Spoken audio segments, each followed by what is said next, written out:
2026 के बजट में पब्लिक को मिलेगी कितनी राहत? जानिए क्या हो सकता है सस्ता और क्या होगा महंगा। नमस्कार, मैं हूं साक्षी झा और आप देख रहे हैं न्यूज़ 18 का डिजिटल प्लेटफॉर्म। केंद्र सरकार आम बजट पेश करने की तैयारी कर रही है। वित्त मंत्री निर्मला सीतारमण 1 फरवरी 2026 को 9वां आम बजट पेश करेंगी। पिछले साल के बजट में केंद्र सरकार ने उपभोग को बढ़ाने के लिए आयकर में बड़ी राहत दी थी। यही नहीं, जीएसटी की दरों में कई बड़े बदलाव किए थे। इससे देश की जनता को बहुत बड़ी सौगात मिली थी। पर 2026 में सरकार का फोकस राजकोषीय मजबूती, रक्षा, एमएसएमई और ग्रीन एनर्जी पर रहने वाला है। पर सबसे बड़ा सवाल है महंगाई का, क्योंकि इससे सीधे मिडिल क्लास का जुड़ाव है।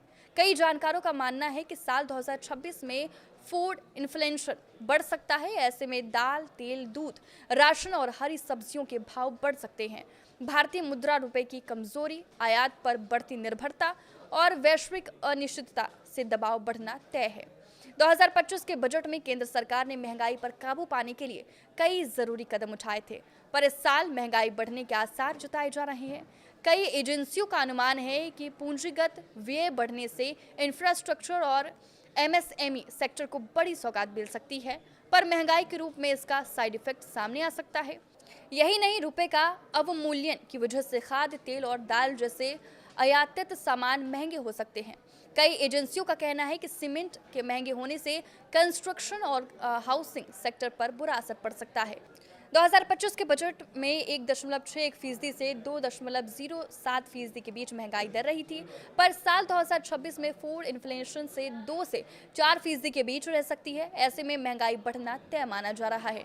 जीएसटी कट, लो फूड इन्फ्लेशन और आईटी राहत से घरेलू खपत तो बढ़ेगी, पर मिडिल ईस्ट और लैटिन अमेरिका में बढ़ते तनाव से महंगाई का नया दौर शुरू हो सकता है।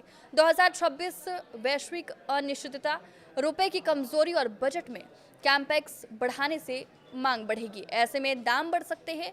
फूड इन्फ्लेशन बढ़ने से रसोई का बजट बिगड़ना तय माना जा रहा है। भारत में कनाडा और ऑस्ट्रेलिया से दाल का आयात होता है, पर रुपए की कमजोरी से दाल के दाम 10 से 15% बढ़ सकते हैं। इसके दाम 2025 में कम थे, लेकिन डिमांड बढ़ने से अब प्राइस हाइक के आसार दिख रहे हैं।